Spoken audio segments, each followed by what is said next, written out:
नेपालको राजनीतिको भविष्य कता जाँदैछ? यो ठूलो प्रश्नको जवाब सायद एउटा सानो निर्वाचन क्षेत्रमा लुकेको हुन सक्छ। नवलपरासी पश्चिम 1। आउनुहोस्, आज हामी यही प्रतिस्पर्धालाई अलि गहिराईमा गएर हेरौं, जसले देशव्यापी परिवर्तनको संकेत दिइरहेको छ। अब हेर्नुस्, मार्च 5, 2026 मा नेपालमा आम निर्वाचन हुँदैछ र राजनीतिको माहौल बिस्तारै तातिदैछ। तर सबैको ध्यान एउटा अनौठो ठाउँमा खिचिएको छ। त्यो हो नवलपरासी पश्चिम 1। अब प्रश्न उठ्छ, के साँच्चै एउटा स्थानीय चुनावले पुरै देशको राजनीतिको दिशा बदल्न सक्ने दम राख्छ त?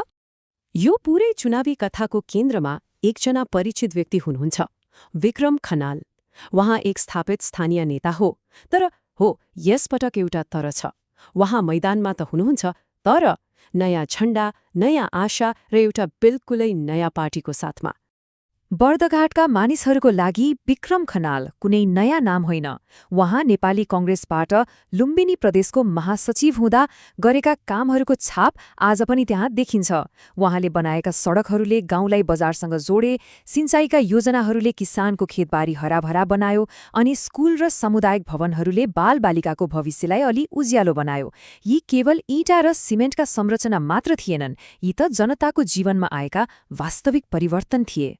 त्यसो भए प्रश्न उठ्छ, यति राम्रो काम गरिरहेको मान्छेले आफ्नो पुरानो जमेको पार्टी किन छोड्यो त? भित्री कुरा के सुनिन्छ भने पार्टीभित्रको गुटबन्दी, नेतृत्वसँगको बढ्दो दूरी र विचारमा आएको अस्पष्टताले उहाँलाई निराश बनाउँदै लगेको थियो। हुन त उहाँका आलोचकहरू यसलाई राजनीतिक फाइदाको लागि चालिएको कदम भन्छन्, तर उहाँका समर्थकहरूको लागि यो सिद्धान्तको लडाईँ हो। आखिर यो भनाइले पनि धेरै कुरा बोल्छ, होइन र? टुटेको प्रणालीमा बसिरहनुभन्दा एउटा राम्रो प्रणाली बनाउन मद्दत गर्नु किन ठिक होइन? अनि उहाँले रोजेको त्यो राम्रो प्रणाली चाहिँ के हो त? त्यो हो राष्ट्रिय स्वतन्त्र पार्टी, अर्थात् रासवपा।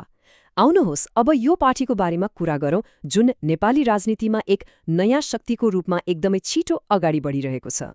रासोपाको मूल विचार हो सामाजिक न्यायसहितको उदार अर्थतन्त्र। सुन्दा अलि गाह्रो जस्तो लाग्न सक्छ, तर यसलाई सजिलोसँग बुझौं। उनीहरू के भन्छन् भने देशमा व्यापार व्यवसाय फस्टाउन दिनुपर्छ, पैसा कमाउने अवसर सबैलाई हुनुपर्छ। तर सरकारले के कुरामा ध्यान दिनुपर्छ भने पैसा नभएकै कारणले कोही पनि राम्रो शिक्षा र स्वास्थ्य सेवाबाट टाढा हुनु हुँदैन।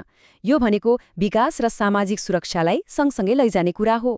रासवपाका वाचाहरूले बने परम्परागत राजनीतिभन्दा अलि फरक बाटो देखाउँछन्। एकछिन सोच्नुहोस् त, सरकारी कामको लागि कुनै लाइन बस्नु नपर्ने, सबै सेवा मोबाइलबाटै, अनि देशको प्रधानमन्त्रीलाई सांसदले होइन सिधै जनताले भोट हालेर चुन्ने व्यवस्था। यी वाचाहरूले प्रश्न पार्छन् कि उनीहरूको मुख्य ध्यान सुशासन, प्रविधि र भ्रष्टाचारको अन्त्यमा छ। तर राष्ट्रिय स्वतन्त्र पार्टीको कथा एउटा नाम बिना अधुरो हुन्छ, बालेन्द्र शाह, जसलाई हामी बालेन भनेर चिन्छौं। उहाँ केवल एक नेता मात्र होइन, यो पुरै नयाँ आन्दोलनको अनुहार र ऊर्जा नै हो। काठमाडौँका मेयरको रूपमा काम गरिसकेका बालेन शाहको यात्रा र्याप सङ्गीतबाट राजनीतिसम्मको छ। यही फरक पृष्ठभूमिको कारणले होला उहाँ युवाहरूका लागि आशाको केन्द्र बन्नुभएको छ, अनि पुराना नेताहरूका लागि एक चुनौती।